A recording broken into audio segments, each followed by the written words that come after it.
एक महिला को एहसास हुआ कि जेल का पानी कुछ अजीब है।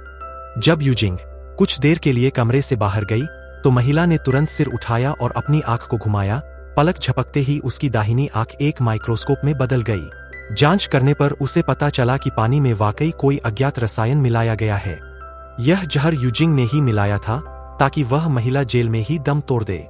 उसने जेल से भागने का सोचा, लेकिन यह जेल गंभीर अपराधियों के लिए बनी थी और इसमें भागने की कोई गुंजाइश नहीं थी। मजबूर होकर सुशान ने अपनी सुपर पावर का इस्तेमाल किया। उसने बस एक सीटी बजाई और कुछ दूरी पर मौजूद तरल धातु को वेंटिलेशन पाइप के जरिए खींचकर छोटे स्टील बॉल्स में बदल दिया। हजारों की संख्या में ये स्टील बॉल्स जैसे किसी जीव की तरह सुशान की पुकार पर वेंट पाइप से होकर जेल की गलियों में पहुंचे और सभी गार्डों से बचते हुए सुशान के कमरे के पास इकट्ठा हो गए। कुछ ही समय में सभी स्टील बॉल्स दीवारों पर चिपक गए।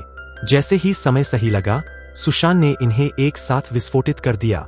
महज 1 सेकंड में ही 5 मीटर मोटी लोहे की दीवार चूर-चूर हो गई। जैसे ही सुशान बाहर निकली, उसे कुछ गार्ड्स मिल गए, लेकिन उसकी अलौकिक ताकत के आगे वे टिक न सके और सब धराशायी हो गए। सुशान को लगा कि अब वह आसानी से भाग जाएगी, लेकिन जेल की बाहरी सीमा में कई जाल बिछे थे। पेड़ों से जहरीले तीर चलने लगे, जिससे बचने के लिए वह जमीन से चिपककर मकड़ी की तरह रेंगने लगी। हालांकि वह जहरीले तीरों से बच गई, लेकिन छत पर एक घास वाला मैदान असली खतरा साबित हुआ। घास की नोकें तेज कांटों में बदल गईं और सुशान को छलनी करने को तैयार थीं। सौभाग्य से उसने एकदम समय रहते स्प्लिट, एक एक्सट्रीम साइड स्ट्रेच किया और खुद को संतुलित किया, लेकिन जमीन फिसली और वह गिरने ही वाली थी कि तभी उसके साथी ने समय रहते आकर उसे बचा लिया।